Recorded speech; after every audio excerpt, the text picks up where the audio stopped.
तर मागच्या व्हिडिओमध्ये पाऊस पडल्यामुळे नाचरा निमित्त राहिला होता. त्यापुढचा आपण या व्हिडिओमध्ये बघणार आहे. तर कसं काय मित्रांनो, आज आहे आपला 100 डे चॅलेंज मधला डेट. मागच्या व्हिडिओमध्ये बघितल्याप्रमाणे नाचण्याची उंची वाढलेली ढीग, कणसाची वाढ काय झाली नव्हती. कशामुळे झाला असेल जर तुम्हाला माहिती असेल तर कमेंट करून नक्की सांगा. सेम शेड्यूल प्रमाणे दुपारनंतर पाऊस पडला, काम मात्र पूर्ण झालं. 2 दिवसाच्या कामाला पावसामुळे 4 दिवस लागले. तर दुसऱ्या दिवशी पाऊस नसल्यामुळे नाचण्याची मळणी करायची, कणस मळायची म्हणून टिकेट भरून घेतली. ही सगळी प्रोसेस गडबडीत करायची. पावसाचा नियम कधी बदलेल काय सांगता येत. माप काढायचं ऊन लागते, खरं कधी ते पावसात बदलेल काय सांगता येत. ट्रॅक्टर आल्यावर ट्रॅक्टर लावून घ्यायला लागली.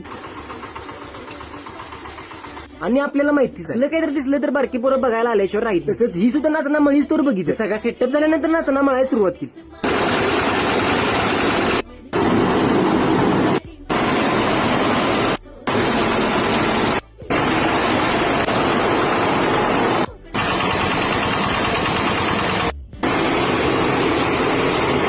तर सगळ्यांनाच ना म्हणून विस्तवर पावसानं तर काय हजेरी लावली नाही. पाऊस याच्या अगोदर सगळं गायब केलं आणि मग तो काय त्याची वेळ चुकवीत नाही. याचा तसा आला. पावसाने यंदा लय जणांचं वांद करून टाकलं. सगळं जिथच्या तिथं जा. मित्रांनो तुम्ही मात्र विसरू नका आपलं टार्गेट पूर्ण करायचं. त्यासाठी तुम्हाला करायचंय फक्त पेजला फॉलो. आपल्याला लवकरच 10,000 पार करायचं. व्हिडिओ आवडल्यास लाईक करा, कमेंट करा, शेअर करा आणि एक म्हणजे फॉलो करा.